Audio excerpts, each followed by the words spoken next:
हम लोग चौथे पार्ट में, विज्ञान के चौथे पार्ट में, प्रश्नावली 4 में हम लोग इस पाठ को पढ़ चुके हैं, ऊष्मा प्रवाह एवं तापमान, ये हम लोग पढ़ चुके हैं। अब इसका पूरा पाठ खत्म हो गया है। इसकी प्रश्नावली के प्रश्न है, इनको देख लो। निम्न में से ऊष्मा का सर्वोत्तम चालक है जल, जस्ता, एल्कोहल, हाइड्रोजन। वो वाले को उत्तर लिखेंगे जस्ता। दूसरा में देखो, दूसरा है निम्न में से सर्वोत्तम ऊष्मारोधी है, ये ऊष्मारोधी में लिखा है जल, जस्ता, एल्कोहल, हाइड्रोजन। तो ऊष्मारोधी, तो ऊष्मारोधी कहेंगे ये जल है। तीसरा में है समुद्री तथा स्थल समीप का मुख्य कारण है चालन, संवहन, विकिरण, इनमें से कोई नहीं, तो लिखेंगे संवहन। तीसरे में भरेंगे संवहन। चौथा में है पदार्थ की विशिष्ट ऊष्मा धारिता निर्भर करती है किस पर? ये विकल्प में दिया गया है वाष्पन, द्रव्यमान, तापमान, पदार्थ। तो कहेंगे ये पदार्थ की प्रकृति पर निर्भर करती है। ये ऊष्मा धारिता ये पदार्थ की ये उसके पदार्थ पर, उसके पदार्थ पर निर्भर करती है। इसमें भरेंगे, चौथे भरेंगे पदार्थ। पांचवा है जल का क्वथनांक है 0 degree centigrade, 78 degree centigrade, 351 degree centigrade और 100 डिग्री सेंटीग्रेड। तो इसमें भरेंगे 100 डिग्री सेंटीग्रेड। जल का क्वथनांक है जल 100 डिग्री सेंटीग्रेड पर खौलने लगता है, तो इसका क्वथनांक कहेंगे 100 डिग्री सेंटीग्रेड। इसमें क्या भरेंगे 100 डिग्री सेंटीग्रेड, ये सही है।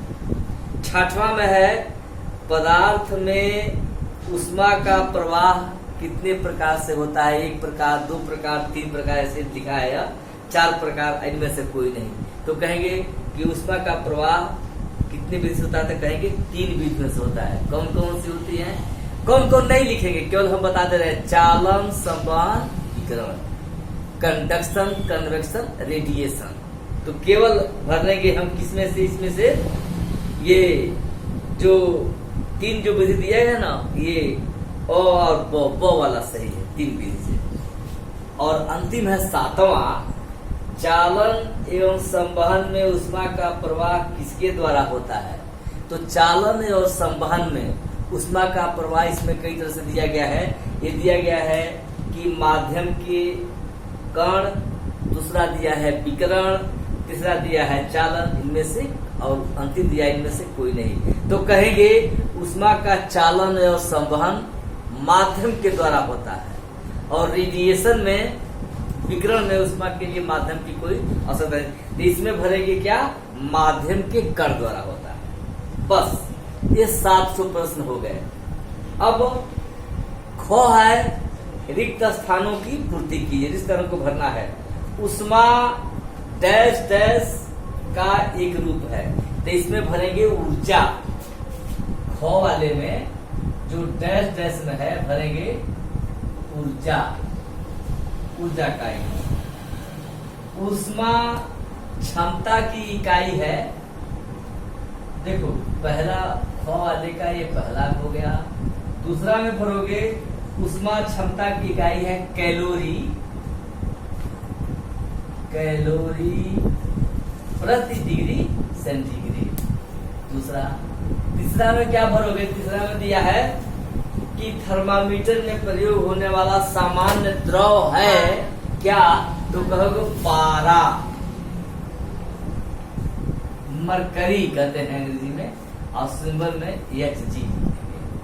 चौथा में क्या दिया है? चौथा में दिया है कि पीतल लोहे की तुलना में प्रसारित होता है, तो कहेंगे कम प्रसारित होता है, कम, लेस, कम भरेंगे इसमें। और पांचवा में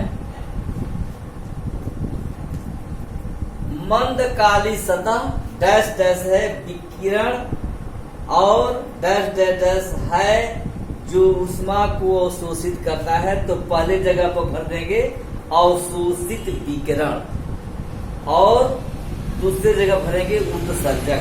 ऐसे भरेंगे मंदकालीय सतह, अवशोषित विकिरण और उत्सर्जक।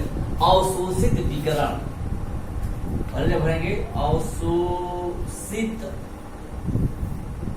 अवशोषित अवशोषित और अंतिम जगह भरेंगे उत्सर्जक। उत्सर्जक एक जगह भरेंगे अवशोषित अवशोषित और दूसरे भरेंगे उत्सर्जक। छठवां है बर्फ का गलनांक होता है कितना, तो कहेंगे 0 डिग्री सेंटीग्रेड। छठवां हो गया।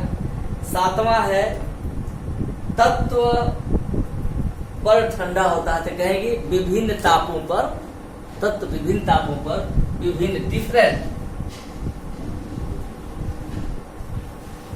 तापों पर ठंडा होता है। विभिन्न तापों पर हिंदी भरेंगे विभिन्न या भरेंगे कम। अब इसके बाद से है ये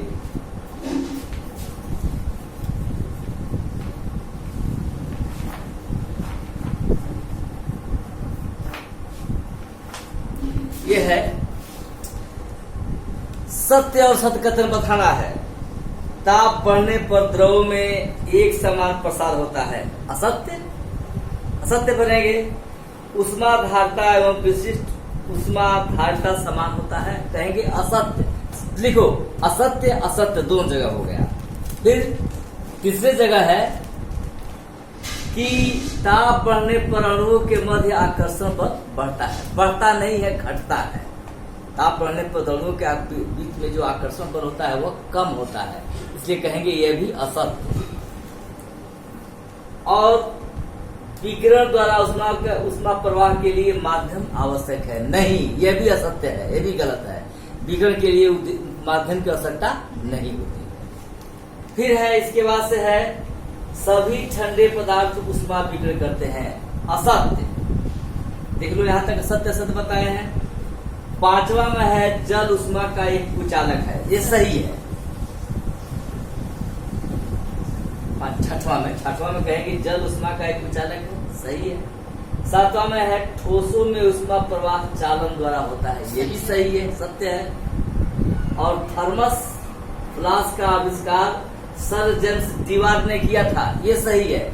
थर्मस फ्लास्क के बारे में हम लोग पढ़ चुके हैं। थर्मस फ्लास्क का आविष्कार करने वाले वैज्ञानिक का नाम है जेम्स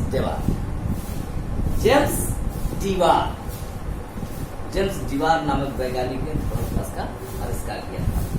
अब घ का प्रश्न है, किसी पदार्थ को ठंडा या गर्म होने की अवस्था क्या कहलाती है, तो कहेंगे कहलाती है तापमान।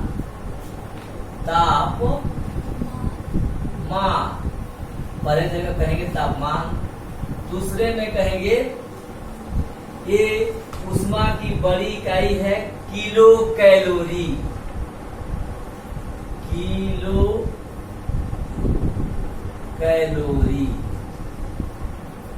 और तीसरा में भरेंगे एसआई पद्धति में ऊष्मा की इकाई क्या है, यही किलो कैलोरी में मापते हैं, किलो कैलोरी में मापते हैं। चौथा है एसआई पद्धति में लिखे हैं। चौथा है पदार्थ की कितनी अवस्थाएं होती हैं, तो कहेंगे पदार्थ की 3 अवस्थाएं होती हैं। पदार्थ की 3 अवस्थाएं होती हैं। इसे लिख दीजिए, लिख देना कि ठोस कामा द्रव कामा गैस। और पांचवा है जल का क्वथनांक कितना होता है, तो कहेंगे जल का क्वथनांक 100 डिग्री सेंटीग्रेड होता है। 100 डिग्री सेंटीग्रेड पर जल खौलने लगता है, जल का क्वथनांक कहेंगे 100 डिग्री सेंटीग्रेड। तब इसके बाद से है जल के वाष्पन की गुप्त ऊष्मा कितनी होती है? तो 22,60,000 होती है कैलोरी। 6वां में भरेंगे 22,60,000 22,60,000 की जूल प्रति किलोग्राम। 7वां में है ऊष्मा प्रसार किसे कहते हैं? ऊष्मा प्रसार कहते हैं कि जब किसी वस्तु को ऊष्मा दिया जाता है तो उस वस्तु की लंबाई, चौड़ाई और ऊंचाई तीनों में वृद्धि हो। लंबाई कमा चौड़ाई, ठीक है, लंबाई में, चौड़ाई में, ऊंचाई में, या ऐसे कहेंगे कि ये लंबाई, क्षेत्रफल कमा आयतन हो गया। ये लंबाई, क्षेत्रफल और आयतन तीनों में वृद्धि होती है। और ये है अंतिमवा प्रश्न है, ये तो 7वां हो गया। अंतिमवा है ऊष्माधारता क्या है? ये पहले भी लिखा चुके हैं, फिर से सुन लो कि किसी वस्तु के कुल द्रव्यमान का ताप 1 डिग्री सेंटीग्रेड बढ़ाने के लिए आवश्यक ऊष्मा की मात्रा उस वस्तु की ऊष्माधारता है।